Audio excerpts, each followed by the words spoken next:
Guys, welcome back to my channel. It's me. তো আজ share করছি BS second sem Burdwan university under minor বোটানির 5 থেকে 10 নম্বরের প্রশ্নগুলো এবং তার সাথে সাথে দেখিয়ে দেবো এসিকিউ এর পিডিএফ সম্পর্কে। তো দেখা যাক, আমি অধ্যায় ভিত্তিক রেখেছি। বোটানির আমাদের যেই অধ্যায়টা পড়তে হচ্ছে বা যেই টপিকের উপর পড়তে হচ্ছে সেটা হচ্ছে বায়োমলিকিউলস আর cell botany, cell biology sorry. তো সেই সম্পর্কে আমাদের পড়তে হচ্ছে। তো এখান থেকে অধ্যায় ভিত্তিক 5টা অধ্যায় আছে।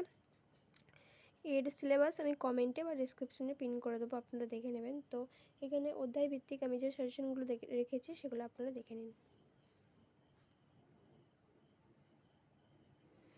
আমি এভাবে রেখেছি যাতে কি হচ্ছে যে 3টে পার্থক্য এই যে দেখা যাচ্ছে, তো এখান থেকে 2টো পার্থক্য পড়তে পারে, আবার এটার সাথে এটা পড়তে পারে বা ওটার সাথে ওটা পড়তে পারে, মানে মনোস্যাকারাইডের সাথে ডাইস্যাকারাইডের পার্থক্য পড়তে পারে বা পলিস্যাকারাইডের পার্থক্য পড়তে পারে। তো 3টে করে রাখলে আমাদের সুবিধা হচ্ছে কি একবারে আমাদের 3টে বিষয় জানা হয়ে যাচ্ছে, সে সম্পর্কে পার্থক্য আমাদের ঠিকঠাক হয়ে যাচ্ছে।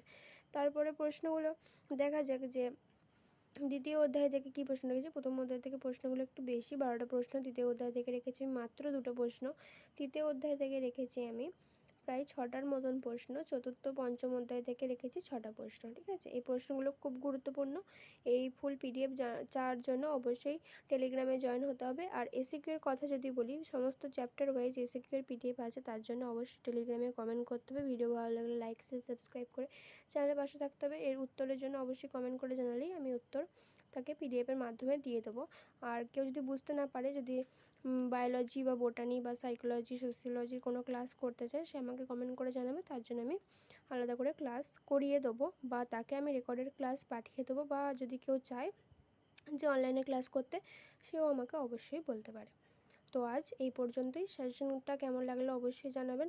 আর যদি কোনো রকম কোনো ভুল ভ্রান্তি বা কিছু বুঝতে অসুবিধা থেকে যায়, সেটা আমাকে অবশ্যই জানাবেন। আমি চেষ্টা করবো আরও ভালো করে ভিডিও বানানোর।